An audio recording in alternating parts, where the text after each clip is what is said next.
Hello. Welcome to part two of the series. I'm so excited to have you back here today. Like I mentioned in the last part, this topic I think is extremely important, especially in helping us learn from our past in order to move forward in the future.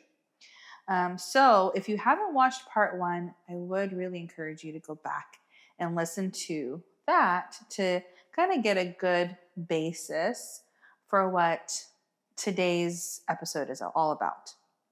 So, I'll give you a second, go on over there, and and now you're back. So, for today's episode, I really want to lean into not only what is healthy, but if you did not experience those healthy factors of a family, what does that mean for you today? How is some of that dysfunction showing up in your life today? So, the first piece is as you're listening today, I want you to think of three factors. One, how are you in relationship to yourself? How are you in relationship to others, like to friends, family, platonic relationships? And then how are you in your romantic relationships, like with your boyfriend, girlfriend, husband, wife? How are you in those relationships? So just think of it in those three areas, because what we might see is how our childhood wounds are impacting our present day, how we interact with people, how we talk with people, how we talk to ourselves, right? It's really telling. For instance, if you listened to the last episode and thought, honestly, it was fine. I didn't get a lot of hugs. I didn't get everything I wanted, but you just move on. Like if that was your reaction, that's okay. But I think it's really important in this episode for you to think, is there anything in my behavior, anything in my thinking, anything in how I process emotions that is telling me that there might be some things I need to work on? Because if we don't take inventory of ourselves, we're just going to keep making the same mistakes.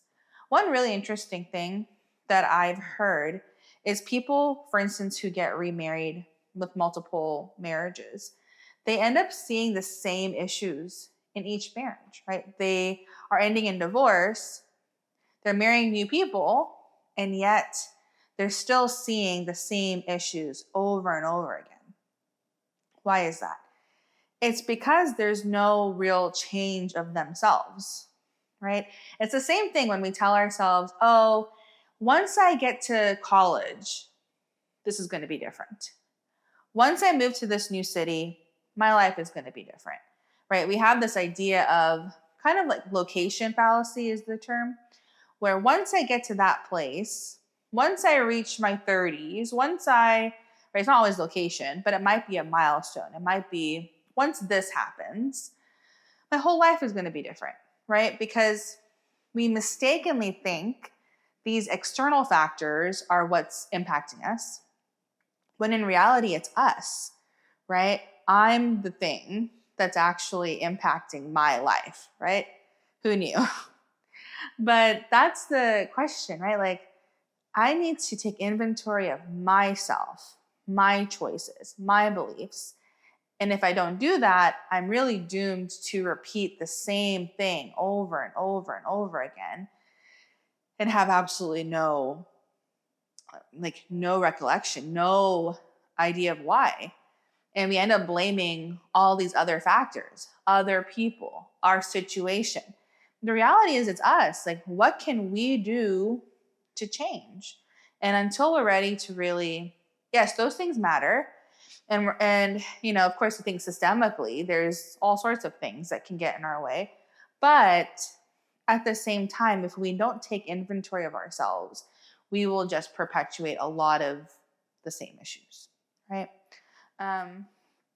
So let's look. So last time I gave you 10 10 factors of a healthy a healthy family. Okay, 10 factors.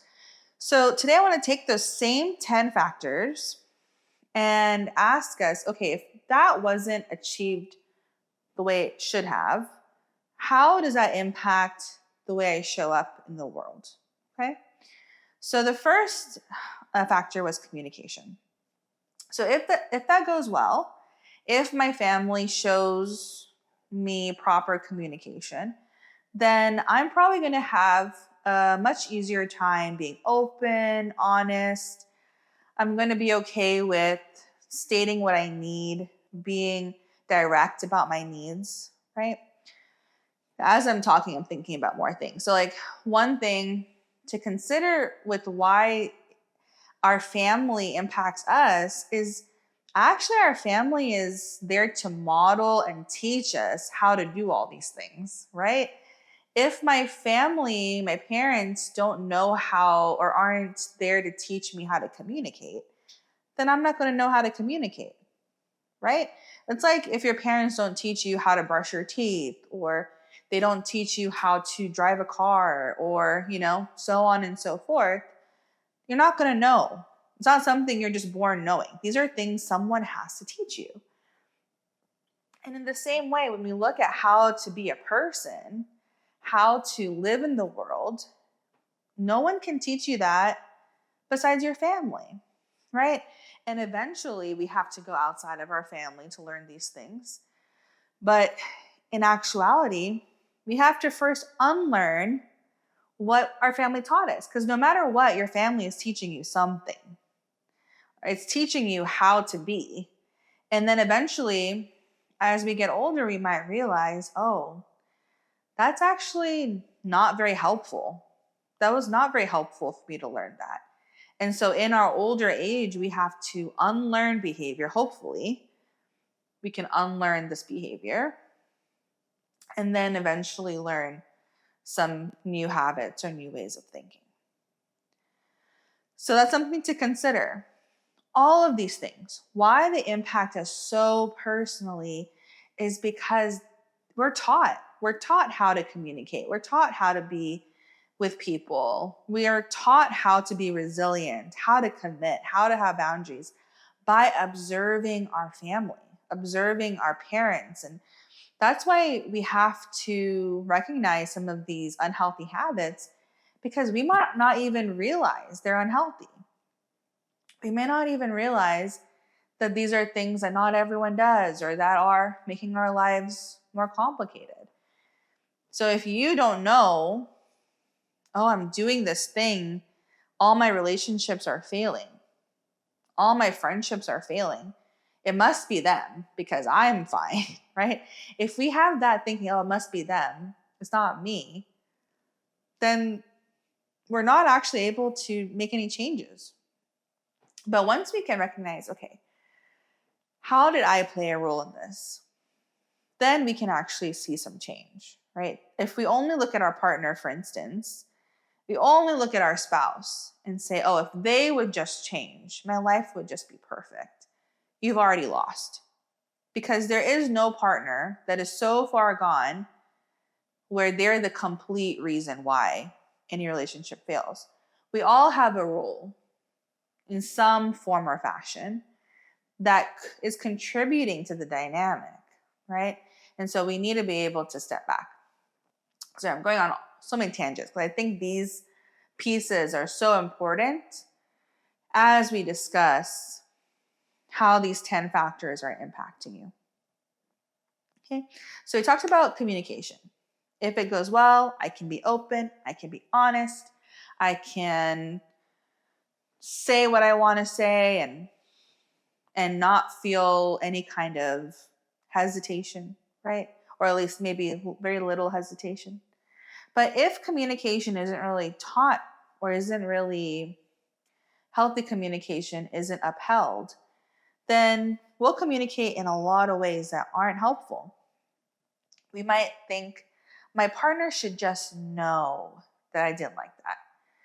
My partner should just know what I need, and they should be able to read my mind And I'm saying it a little sarcastically, but that's what I really hear clients say is my partner should know these things. They should see that I'm really cold and that they need to lower the temperature. Don't they see that I'm shivering? Don't they know I just came from a long day of work and that I should have some food in front of me? There's so much desire for my partner just to assume my needs, right? And the reality is your partner, that's not their job to read your mind. If you haven't asked for these things, if you haven't stated, I need this and that, you cannot expect your partner to read your mind. And so that's something that we may have learned in our families, right? I may have learned my parents really valued implicit expectations. They may have really valued that I should read their mind.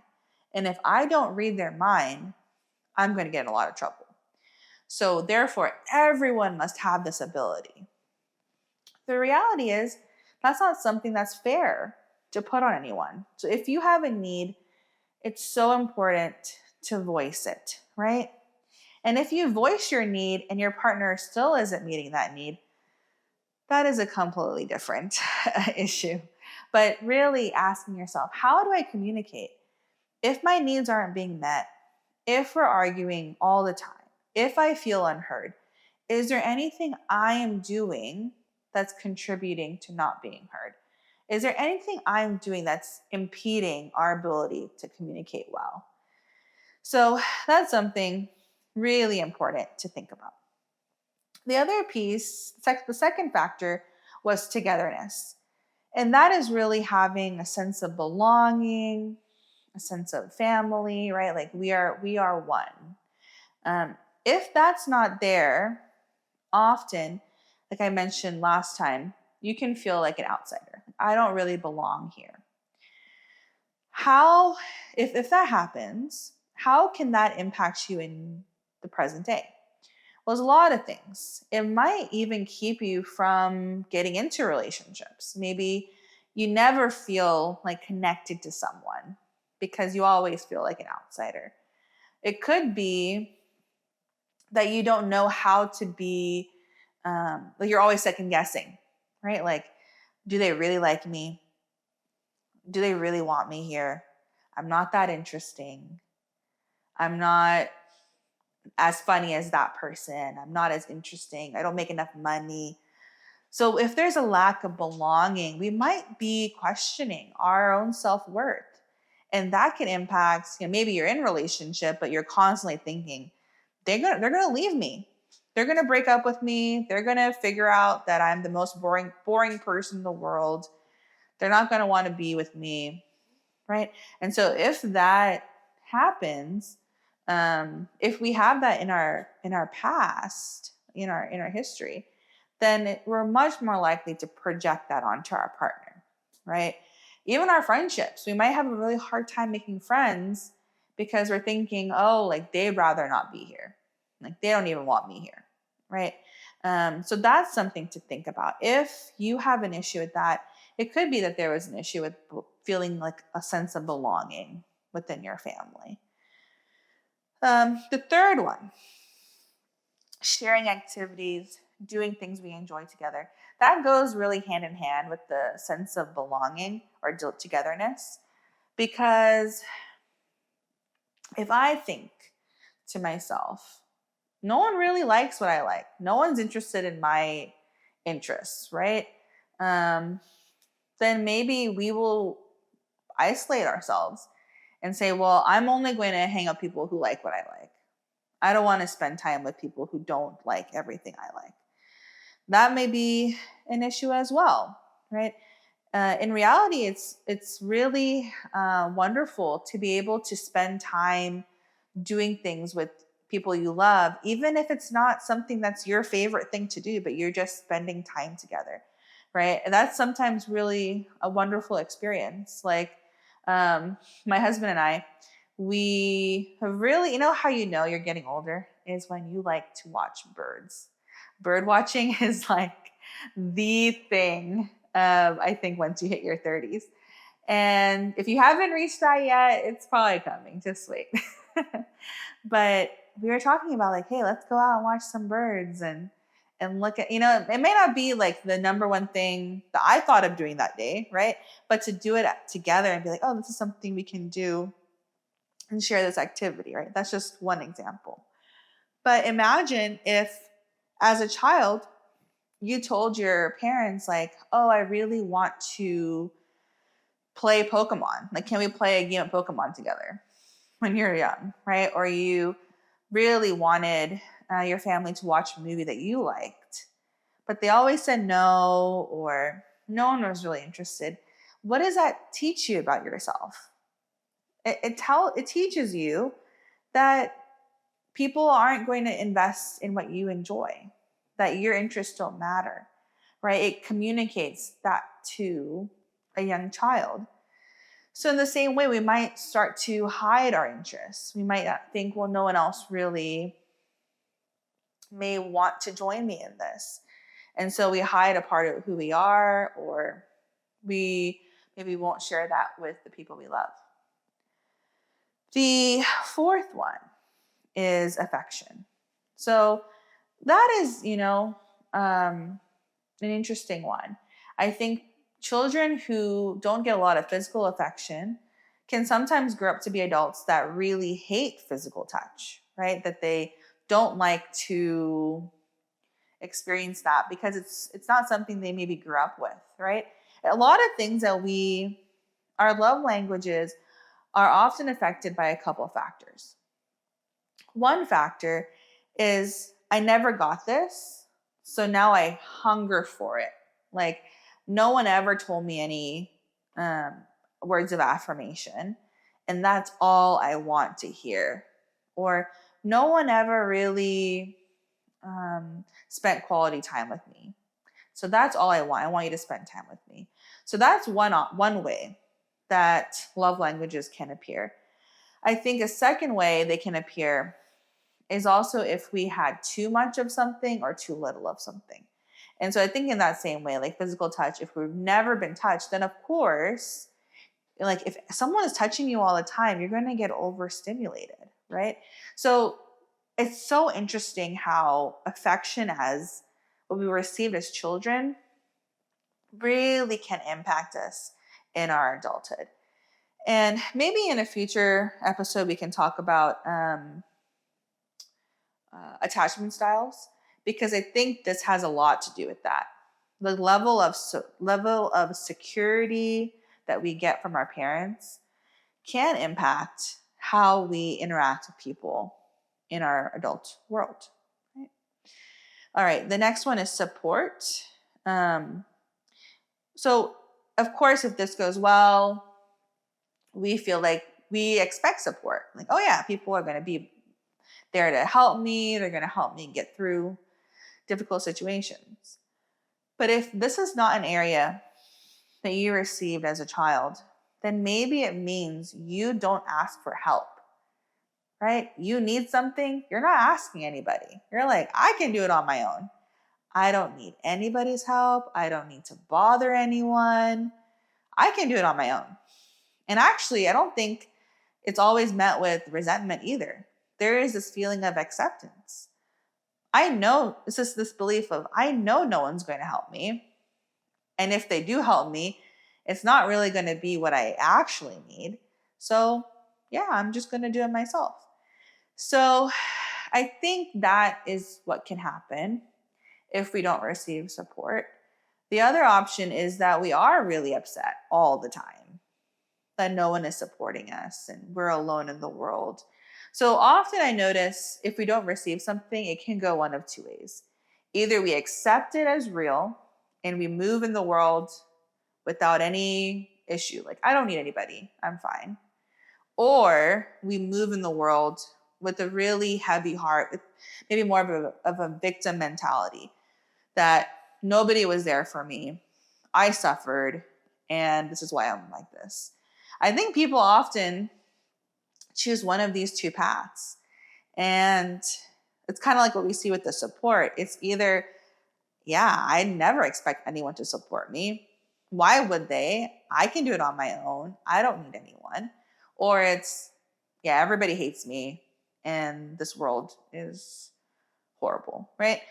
And ultimately that can impact relationship, right? When, if I don't ask for help and I run myself into the ground, my partner doesn't know what to do. Like, oh, I don't know how to support this person. I don't know how to help them. They never tell me how to support them, right? It could look like that. It could be the other side where your partner, your spouse is trying to support you and you're not accepting it as real. Like, oh yeah, you support me today, but I know you're going to be gone the next day. Like, I don't really think you're going to be here in the long run. So it's things like that that can make even issues from childhood still show up when we're in our 20s, 30s, 40s, 50s, and beyond. All right, the next piece is acceptance. This is a really important one. I mean, they all are, but acceptance, I think when we're not accepted as who we are, that is the cornerstone of shame. When I believe as a child that who I am is not enough, that is very difficult to undo unless you take a lot of time and a lot of work to work through it, right? If I believe that any part of me is too much or not enough, that is going to impact the way I show up at work, the way I show up in relationships, whether I even try at anything, right? If I think I'm not good enough, am I going to apply for that job? Am I going to seek out that major, right? Am I going to even approach that girl and try and talk to them? Probably not. It affects your confidence to its core. And so really important to work through that, right? That, okay, maybe my parents or my family weren't accepting all of me, but that doesn't mean that they're right. That doesn't mean that I'm unworthy. But until we can unlock where that comes from, the feeling of unworthiness and shame can really impact the way that we do everything, right? And when I was talking to those college students I mentioned last episode, I really wanted to emphasize that how you think of yourself, how you believe in yourself, all those things, they impact the choices you make. So when you're in as you made your choices in life, you look back and think, why did I try this? Why didn't I take the risk? Why was I so afraid? It's often because of the way we think of ourselves. If I don't believe in myself, I'm probably not going to take the risk. I'm probably going to believe I can't do it, that it's not possible. And so I convince myself that actually I should do this instead. And so it's something to consider. So acceptance, such a big deal. Like, not only is it important to accept the qualities that are pretty typical, but when you see in your child this unique quality that makes them who they are, so it's so important to treasure that and cultivate that, because that's something that could also become their biggest insecurity, right? But if we can really teach our children how to love these very unique qualities, my goodness, where are they going to go, right? They're going to go anywhere they want to. So just a few more left. Commitment. So putting that family well-being as first priority. If that's not achieved, what can happen? And we see this, right? In families where maybe parents are putting their career above their family, or their friendships, or in worst cases, you have people who put their addiction over their family. So many things, right? And when that happens, when children see that the family is not priority, they think I'm not priority. I don't matter, right? And that shows up in how they do everything in the world. They may shrink themselves. As adults, we may shrink ourselves to think, I don't want to take up room.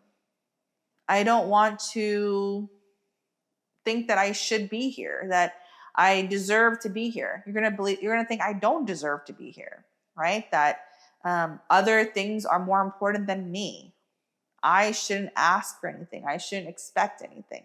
So if you see that in yourself, like this immediate belief that you don't deserve certain things, that maybe something else should be prioritized over you,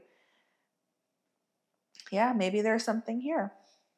The next one is resilience, being able to adapt to change. This is one that I see a lot, especially with my clients. I see a lot of difficulty with change.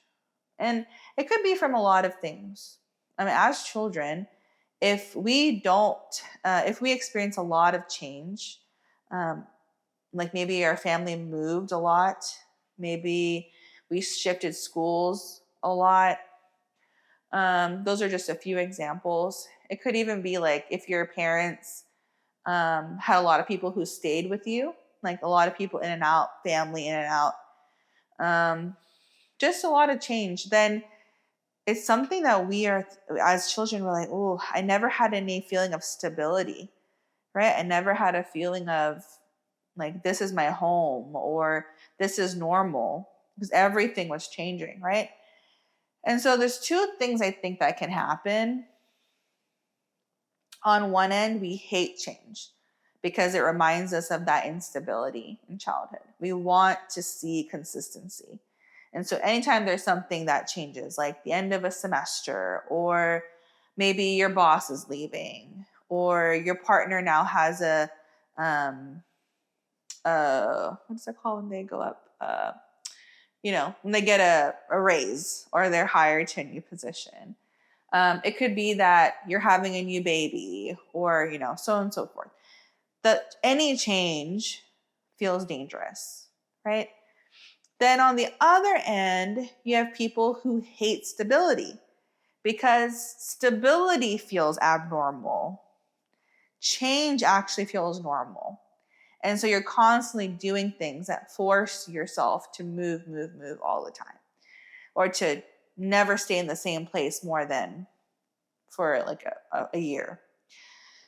So you see these two types of people when it comes to the difficulty to adapt to change, right? One really leans into it heavily, and the other one avoids it like the plague. Just two more. The next is the ability to manage conflict. So the languaging I'm going to use for this, I did use this for the last episode, is coming from John Gottman. The Gottman Institute talks about the 4 horsemen for divorce, basically. The 4 things that lead couples to divorce. The first is criticism. The second is becoming defensive. The third is contempt. And then the fourth is stonewalling.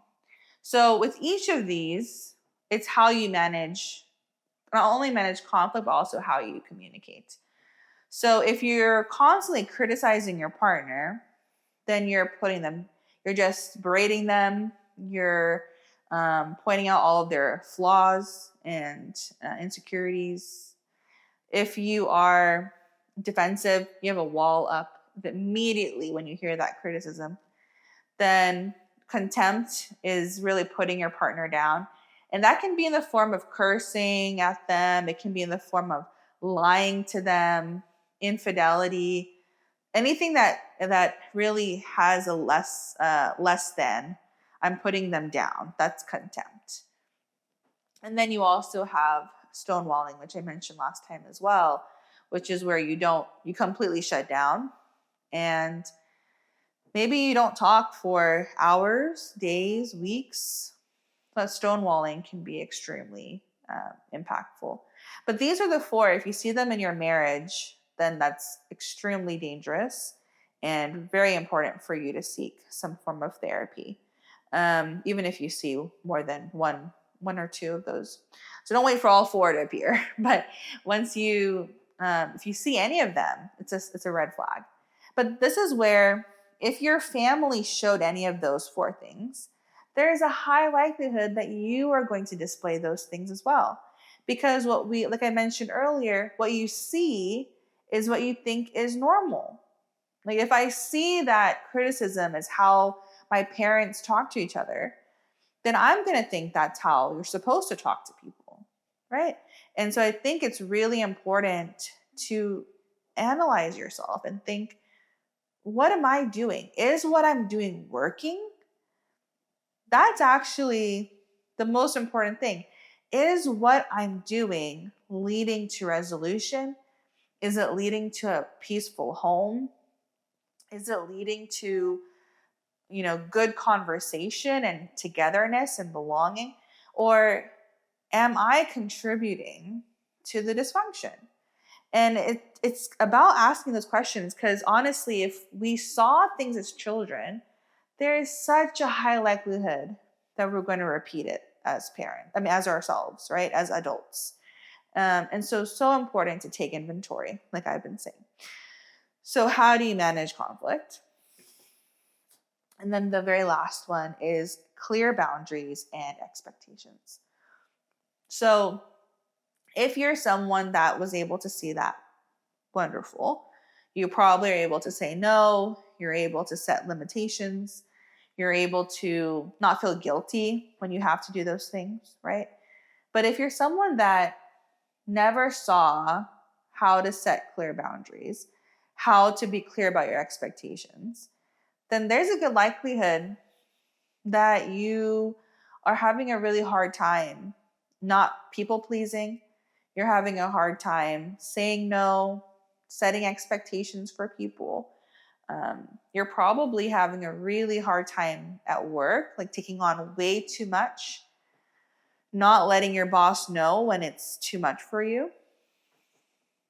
You probably are, I'll tell you an example from me, because this is an area that I struggle with, is letting like my husband know, hey, I'm doing too much.